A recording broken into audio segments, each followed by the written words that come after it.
Good afternoon and welcome again to this wonderful conference. My name is Armen Sarkisian, and I have this great job of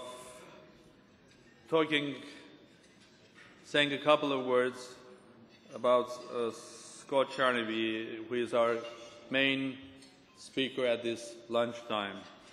But before I do that, I would like to continue from the place where my good friend Joe Nye finished when he was introducing General Radegui and speaking about challenges ahead. I do agree with Joe when he was speaking about that we have to learn from experiences of the past. There is an experience how to handle relations between governments when they were negotiating relations and conditions connected to nuclear weapons. That's absolutely true. We have to learn from that. What is also true that conditions today connected with the cybersecurity are a bit different, because at the end of the day we have a different environment where non-government players are very, very important. With your permission, Joe, I would like to take it a bit further and talking about that the challenges ahead of the 21st century are much complex and radically different than the challenges of the 20th century. Because if you look around the world, the challenges and risks that we're facing, be that in financial, in energy, in health, and in cyberspace, most of these risks and challenges, they have a specific quality, which is that non-large-scale or governmental or corporate players have tremendous impact on the final result. A small decision made or small action made somewhere in Asia, Russia, or Australia can have huge cyber impact on the world and in Europe and United States, and vice versa. A small virus that has started somewhere in Thailand, it's not necessarily needs another half a year to travel from Thailand to Europe. You see the next day that same virus appears in Turkey and the next time in Australia. From the way I see the world now in the 21st century, it's going to be fascinating. First of all, because individuals will matter. So the world is becoming more and more quantum. If you go 100 years back, we are facing today on social political issues the same challenge that we were facing 100 years ago in understanding nature. Because our approach was Newtonian 100 years ago. We're speaking about big objects, how they're related to it, and we were confused 100 years ago how these small particles, atoms, or electrons and others are working. And we're creating fascinating, crazy theories to explain using classical, but it didn't work. We had to accumulate a lot of information, we had to have a lot of effort, face crises and problems in natural sciences, and have individuals, great individuals, that had the capacity and capability of thinking out of a box, capability of doing thorough analysis of what's happening, have an understanding of an issue, not only by their mind but their heart, and have the capability of thinking differently. So these are the famous names that you know: Albert Einstein, Heisenberg, Paul Dirac, Richard Feynman, that created the new science that we today are benefiting, because if not them, today will not be the internet and the cyber. So the beginning of 21st century is going to be a huge challenge for the civilization. Now we are waiting for the appearance of Einsteins of 21st century, but not only in natural sciences, but in political sciences, in the way we look at the world differently, and we handle this new quantum world, the world of quantum risks. And I didn't know until recently Scott. I've heard about him. My friends have told about him. I had the great privilege to have a dinner a couple of days ago with him. We're not sitting close, but watching him and listening to him, I'm so happy that I was given this job to introduce him, because I found someone that is wonderful quality. First of all, listening, a wonderful experience and knowledge of this sector, because some of us are in this sector the last couple of years. Scott has started from 1991, working from for different departments, starting from Department of Justice, Pricewaterhouse, now Microsoft, and always working from 91 on computers, cyber, IP security, and all of that issues, both working for government and also for private. And the one thing that I happily discovered for me is that he is a person that has a very wide understanding, and it's not someone who is just only a technical guy representing only his company. He has a very wide understanding of the importance of this new world, which is the virtual world that we all are living. And I hope that he will make much bigger contribution to cybersecurity and to the world that he has done until today. He has done great, but my hope is much bigger, Scott. And with these words, hoping for the better understanding of the future and having someone like you helping us to overcome the challenges, I would like you to come here and to make your presentation. Please, ladies and gentlemen, is Scott Charney. Scott. Okay, after that build-up, I cannot help but disappoint. But I'll try not to do that. I actually decided weeks ago, when I was asked to give a luncheon presentation, to talk about supply chain risk management. And the reason I actually decided that this was the topic I wanted to address is that the last 6 to 9 months have just been fascinating to me. And what makes it so fascinating is how this issue, which is actually a long-standing issue, has suddenly become so important in so many national governments and for so many in industry. Now, when I say this is a long-standing issue, you can see in the literature that supply chain risk is not a new type of risk. The Defense Science Board for the U.S. Department of Defense wrote a report quite some time ago on the effects of the offshoring of microprocessors from the U.S. and what that meant for Defense Department operations. And then later, I got to serve on a Defense Science Board project looking at the effect of offshoring of U.S. software development on DoD operations. And even as I started that assignment, I thought about how interesting this all was, in the sense that, okay, the U.S. government is concerned about the offshoring of IT software development. Well, that makes sense, but let's remember some history here. The U.S. government and other governments have been on a long-term effort to increase global trade and reduce the barriers that might impede international trade. And so the barriers went down, the supply chains went global, and now people were worried about global supply chain. Be careful what you wish for, you might get it. The second interesting thing to me was, as we have dropped barriers and as multinational companies have competed for talent all over the world, I even asked the question, why are we concerned with offshoring? So from a U.S. perspective, because this was a U.S. Defense Science Board, if you came to Redmond and visited the Microsoft campus, you would see a virtual United Nations of individuals working on software. We have software developers who are American, Russian, Israeli, Chinese, Eastern European, French, name it. And then you start thinking about, okay, so even domestically created product is internationally created product. We've created a global supply chain by design through global trade, and suddenly countries are concerned about this.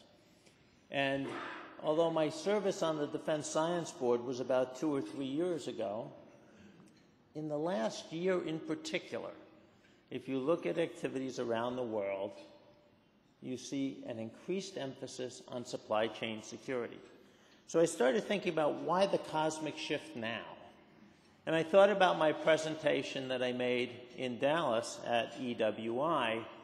And for those of you who were there, I basically said we needed to rethink the cyber threat, that countries were trying to develop national strategies for security, and they didn't actually need a strategy, they needed 4.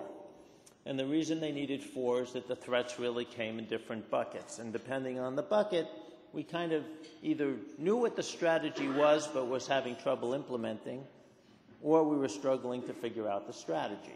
So the 4 buckets were cybercrime, and governments and industry actually know what to do there. Okay, cybercrime is bad, law enforcement's good, international cooperation in a global internet is tricky, and how you enforce national sovereignty in a sovereign agnostic internet is very hard. But we actually know what to do. Harmonize laws, build capacity for law enforcement, get more effective rapid assistance, develop cases, go after the criminals. The second bucket was economic espionage, which is challenging in part because countries don't always approach economic espionage the same way. Some countries try and create level playing fields and do not engage in that activity. Other countries may engage in that activity or look the other way when companies in their country engage in that activity. And again, we kind of know what the strategy is. The problem is in implementation. When we have philosophical differences between countries, you start negotiating. You set norms, right? We've done it with weapons of mass destruction. We've done it with the Financial Action Task Force and money laundering. We actually know what to do. The third bucket was military espionage, which is a huge problem. Military espionage is different on the internet. In the physical world, people would need close access, so people would send spies into other countries and they would steal things, and then, one side would arrest spies and the other side would arrest spies, and then they go to Germany, to Berlin on a bridge and trade the spies, and then they start again, right? The internet is different in the sense that you don't have to put your assets at risk to engage in espionage. Your spies can sit in their home country and exfiltrate data. They can exfiltrate more data than you can even analyze. Terabytes of data, quickly gone. And, to some extent, the military espionage problem is a hard one because complaining about it won't make it go away. It's been going on for thousands of years. It's going to continue to go on, right? So it's challenging on the internet. And then the fourth bucket, where we're still struggling on figuring out what the strategy is cyber warfare. There's a lot of discussion about cyber warfare. You may have seen the reports in the last couple of days that the U.S. military is coming out with an equivalence doctrine that says essentially if you do something in cyberspace that would constitute war in the kinetic world, then maybe it's war in the cyber world, and you might get a kinetic response. The problem with cyber warfare is there's a lot of strategic and doctrinal thinking not yet done, right? We don't know when cyber war starts. We don't know how to declare it's over. We don't know what proportionality means. We don't know if there should be a Geneva Convention. We're fighting on a man-made battlefield, not a nature-made battlefield, right? It's a battlefield that's 85% run by the private sector with huge implications, right? So we have these 4 buckets. And then when I thought about this further and then started thinking about the excitement over supply chain integrity, you realize that with the exception of cybercrime, the other 3 buckets are things that can all be accomplished if you taint the supply chain. And as countries start to build capacity for things like cyber warfare, and you recognize that your ability to be effective in the battlefield is dependent on the integrity of your IT systems, and then you realize that your IT systems might have been designed by your adversary, suddenly you realize you might have a small problem. And the interesting thing, of course, is because this infrastructure is designed and built and maintained heavily by the private sector, governments then say, wow, we have a problem with the private sector and supply chain integrity. What are we going to do about it? And so it's very interesting. And what makes it more complicated is this notion of supply chain complexity, which is this is not a simple supply chain. You've got component parts that might be bought in parts of the world. The firmware for those hardware parts can be written in other parts of the world. You've got software sitting on top of it, right? You've got to put these pieces together. You've got to deliver it. It can be compromised in the delivery process. And then ultimately it finds its way in governments and critical infrastructures. And wow, that could be scary. So the governments and the critical infrastructures ask a very simple question. They say, I have a requirement that I trust it. So prove to me that this whole supply chain is trusted. And against that backdrop, they have a whole bunch of concerns. Some are economic, because economic security is now part of national security. And so, are the banks and the critical infrastructures that do financial transactions safe? There's the national security question, since these systems support military operations and classified operations and are used in times of war. It's a public safety question, because you're worried about things like economic espionage and other things that are also criminal in nature. There's concerns about dependence. No one really wants to be dependent on someone else for something critical. I have met so many people who have told me time and time again that they'd much rather drive than fly. Flying is safer. Every statistic in the world proves it. But when you're flying, you're not in control. The pilot is. When you're driving, you're in control. Every survey shows that more than half the people surveyed say they're better than the average driver. That is not possible. But when you're driving, you're in control. You control your fate. You have this belief that whether your journey is safe is something you can now affect. When you fly, you're not in control. You are subject to the whims of the people who built the jet engines and the plane and the pilot, etc. And so the sense of dependency is really important to understand, because it's visceral. It's emotional. And so you have the dependence on foreign sources, and you also have concerns about reciprocity, which I'll talk more about, because one of the things I learned, I chaired the G8 subgroup on high-tech crime and led the U.S. delegation to the OECD. In very simple terms, in foreign affairs, reciprocity is hell. I went into every negotiation knowing exactly what my position was. I should be able to do whatever I want to you, but you should not do it back. And the reality is, it doesn't work that way. And so against that backdrop, when you start thinking about these decisions, what are we going to do about supply chain integrity? I'm going to talk more about the importance of reciprocity. And so as these concerns have manifested themselves, as countries have become to recognize that this dependency for critical infrastructure, for government systems, is disconcerting at best, you see a range of activities around the world. And this is not meant to be an exhaustive list, but just a representative one. You have legislation in the United States that tasks the Defense Department with crafting regulations on supply chain integrity. In Russia, you have a new certification regime on non-disclosed functionality, that you should show that your products can be certified, that they don't have any non-disclosed functionality. To be clear, the wording doesn't translate well. You can't prove a negative. You can't actually prove that something doesn't do something to anyone's complete certainty. But they do want to make sure that things do what they're supposed to do and nothing more. And they're also promoting a national software platform internally within Russia. In India, you've seen concerns over indigenous innovation, and also reports about their concerns about Chinese-made telecommunications equipment. And in China, you see proposals for indigenous innovation, certification regimes. They had for a while a procurement policy that required indigenous Chinese IP in certain products. And therefore, what does that mean? It means, well, if you're not a Chinese company with indigenous Chinese IP, you can't sell to the government. And that's a way of arguably protecting critical infrastructure, protecting national security. It may also serve more than one purpose. When you look around the world, you often see that governments, because they're complex, have multiple objectives. And so some of the objective might be about national security and public safety and eliminating foreign dependency. Part of it might also be about encouraging domestic market creation, economic growth, and the like. So it's not a binary thing. But all of these things that you see on the bottom of this screen here have all happened in very recent past. And, you know, I spent a lot of time with governments around the world, and I used to walk in as a representative of Microsoft, and they'd say, what are you doing to make your software more secure? And, you know, how are you thinking about the threat and all of that? And supply chain never came up. In the last 6 to 9 months, everywhere I go, supply chain's at the top of the list. And so I started thinking about my 4 buckets and started thinking about the national concerns and why it's on the top of the list.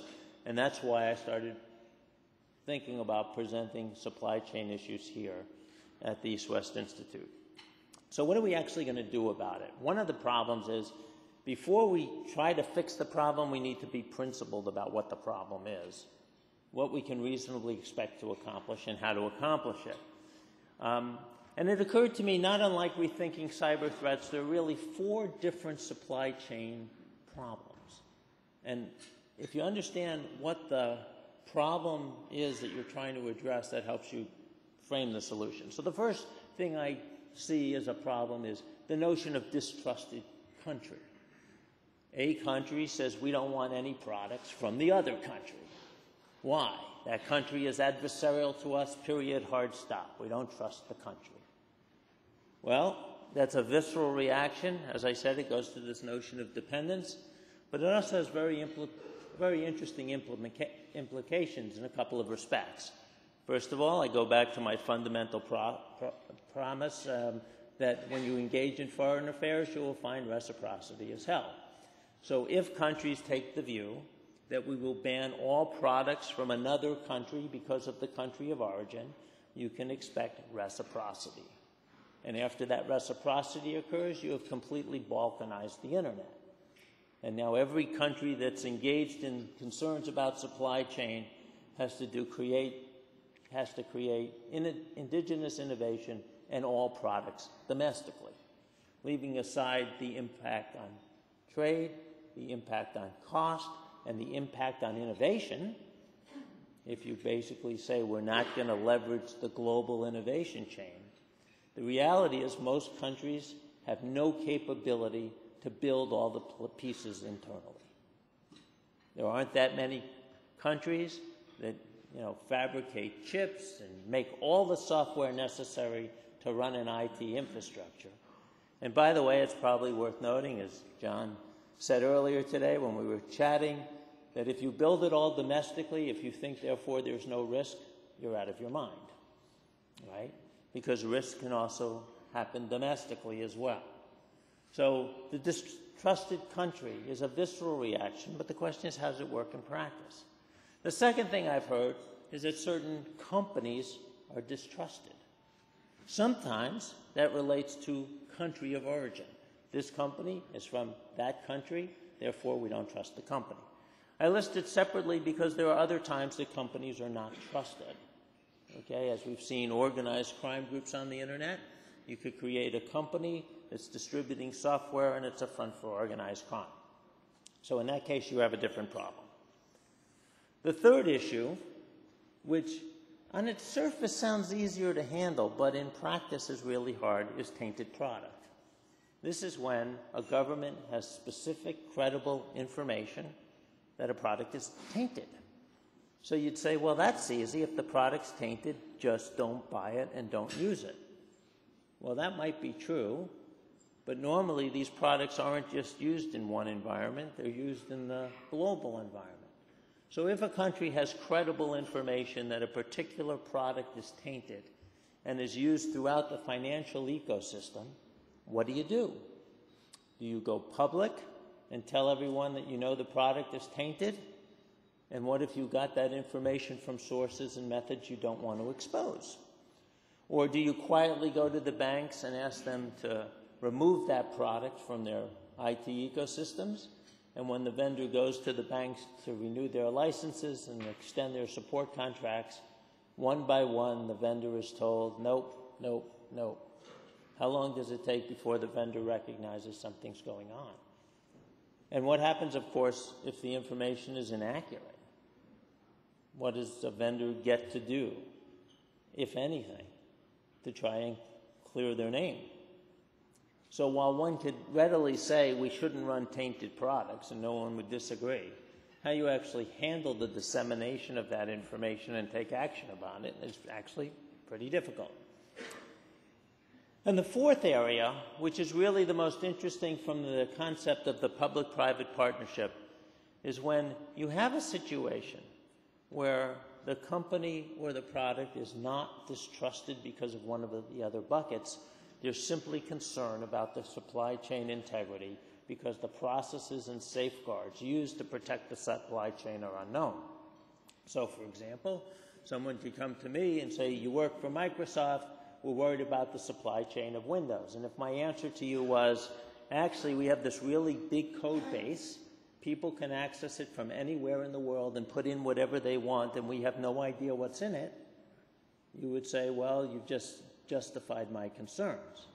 On the other hand, if I told you we have a security development lifecycle, that the people who review the code aren't the people who wrote the code, that when they have to sign code into the tree, they have to authenticate themselves in a robust way, that we keep track of that information, right? You would say, okay, if I have greater faith in your processes, I might have greater faith that you're managing the risk of the supply chain, right? And that becomes important. And it's important not just to prevent attacks against the supply chain, but also to respond to attacks if they occur. So, as a practical matter, if someone said to you, we can absolutely guarantee to you that nothing bad will ever happen, I think you have a problem. So we have to be prepared for things. So we have the security development lifecycle, but we still have vulnerabilities in code. We've consistently said we will not get vulnerabilities to zero. So we have an incident response process that is meant to effectively respond when incidents occur. If something is found that is bad in the supply chain, it's not just about rectifying that issue. If you figure out that someone in an organization has tainted the supply chain, not only do you need to fix that issue, but you want to know, where else did this person work? What else did they have access to? What else might they have tainted that we haven't discovered yet? And that's all about auditability, right? And so the other interesting thing about this is that to the extent that the processes and safeguards are better, it may have some salutary effect up the chain, which is it makes it less likely that the product is tainted. It might give you a higher level of assurance in the vendor that if you thought something might have been tainted, you might talk to the vendor because you might believe that they're equally concerned. It might help negate any visceral presumption that the company is to be distrusted because of its country of origin. It really is about figuring out how, as a community, in the public-private partnership, we manage the risk of the supply chain. And I say that because it's also important to understand this as risk management, not risk elimination, which means at the end of the day, when you put things in the critical infrastructure or in the government, there will be residual risk that the customer will have to manage and prepare for. It is just not possible to eliminate all risk in the chain. And one of the things that makes this field particularly challenging right now is the science of testing the validity of a product is not robust. It is very hard to test, a large software product or test a piece of hardware and be absolutely convinced on the integrity of the supply chain process. And so, and if you just think of it from kind of a visceral perspective, you'd say, wow, if I got a product, wouldn't it be great if I could simply test it and assure myself that it does only what it's supposed to do and nothing else? But those tests don't exist. So we have to fall back on traditional risk management principles and say, okay, how can we manage the risk at all stages of the life cycle, from design to the sourcing of it, to the compilation of the product, to when it's in the supply chain? How's the product maintained? You could say, well, in Windows we have a lot of processes to ensure the supply chain, but what about the patches that come? Are those same processes applied to the patch throughout the life cycle of the product, all the way through to retirement? And so we have to think of this holistically in a risk management way, figure out how much commercially reasonable practices can reduce supply chain risk, and also work then with the customer to reduce the residual risk.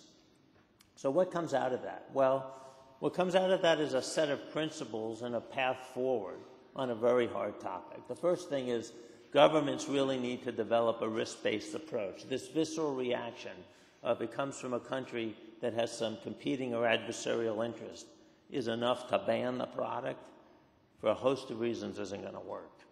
And so governments have to be more nuanced about it, and industry has to also be responsible and responsive to this government concern about the integrity of the supply chain.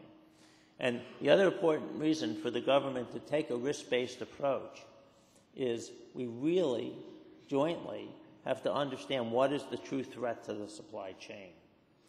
What I mean by that is some people, when you take that country of origin approach, you say, well, if this product comes from this country, I don't trust it. But if you talk to people who are in the field, and by that field I mean people who have spent time worrying about the protection or the tainting of the supply chain, they will tell you that from a threat model perspective, it is not highly likely that someone will taint an entire commercial product line in an effort to undermine an adversary.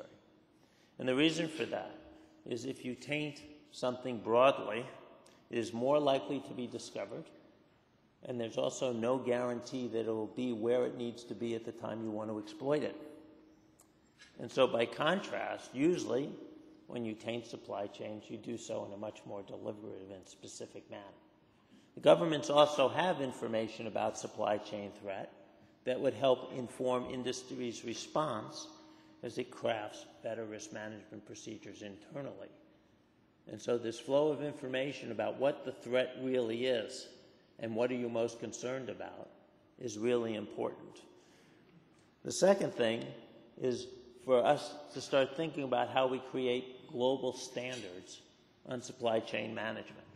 So there is work being done and proposals to do further work, both in the context of the International Standards Organization and perhaps through common criteria reform, to get governments in their certification regimes to think differently about supply chain integrity. Having said that, we know that as part of this process, there are a few things we have to do. We have to focus on this risk-based approach, which I talked about. We have to ensure greater transparency into how these products are developed, distributed, and then maintained. Because transparency will give countries and critical infrastructures a greater sense of comfort that it's not security by obscurity, and it's also not risk by obscurity. So, for example, years ago, Microsoft faced a problem, which is as more and more countries around the world became dependent on Microsoft products, there was essentially a concern about supply chain integrity. Would Microsoft put back doors in its products at the behest of or to help particular governments? And it was interesting because there were very logical arguments why that would be the craziest thing to do. If you put a back door in a widely deployed product, it will be discovered. And when it's discovered, you are immediately out of business, not just in foreign countries, in every country in the world, because no one wants to run products like that. But notwithstanding the logic of that reality, governments wanted more transparency. Okay, if you don't have back doors in your product, prove it. And so one of the things we did is we created the Government Security Program. We started sharing our source code with governments. We said, okay, you're worried about what's in our source code? Here it is. Look at it. We'll be transparent about it. And so transparency is an important point. I know other companies have grappled with this too. And the third thing is, as we try to manage this supply chain risk, we need to be flexible in how we approach this. One of the things you don't want to do is stifle innovation, not just in technology, but in public policy development. We actually have to be inventive because the world is changing so rapidly. And so what that means is we really need to focus when we think about standards for supply chain integrity on what we want to accomplish, what the outcome is, but not be prescriptive about how we accomplish it. Because if you want innovation in anything, the best thing you can do is be technology neutral and say, here is the problem I'm trying to solve. Now let's let the creative minds figure out the best way to solve it. So I think what we're going to see in the months ahead, as we have seen this increasing concern about supply chain integrity, that it really behooves government and industry to work together to say we need a sensible, risk-based approach that recognizes the global complexity of the supply chain, manages risk in reasonable ways, in part by ensuring transparency and flexibility in our response. So I think the next probably 12 to 24 months are going to be very interesting in this space as countries all over the world grapple with this super hard problem. And I thank you for your time at lunch, and I enjoy the rest of the conference. Thank you.